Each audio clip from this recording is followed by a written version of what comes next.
a Turkish newspaper reporting that missing Saudi journalist Jamal Khashoggi used an Apple Watch that he was wearing to record his alleged murder inside the Saudi consulate in Istanbul. One of these. CNN cannot verify that report. Now people are asking how one of these records audio and video.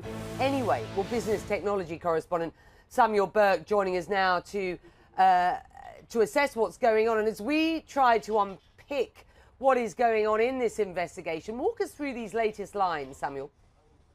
Well, Becky, I think most importantly, we have to know some context. This is a privately owned newspaper, but it is a pro-government newspaper.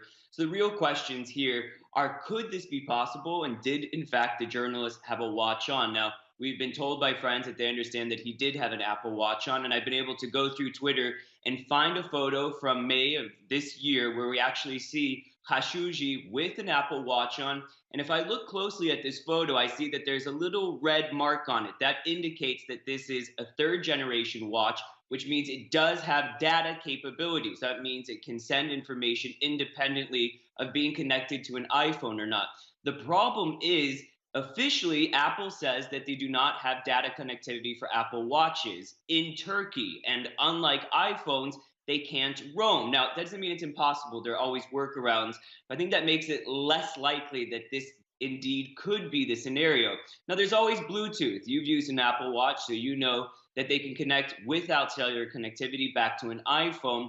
We've also been told that the fiancé had, at the very least, one of his phones outside the consulate. That's a pretty big distance for something like this to work. Bluetooth really doesn't work outside of about 50 feet usually. So I think there's a pretty high bar here that all of these things would have to work, that the Wi-Fi connection was still going on. Is it possible? Yes, but we see inaccuracies in this report from the Turkish newspaper saying things like the Saudis were able to use the journalist's fingerprint to get into the Apple Watch. Well, Becky, Apple Watch doesn't use fingerprint technology. So certainly we've seen in other cases when there are missing people,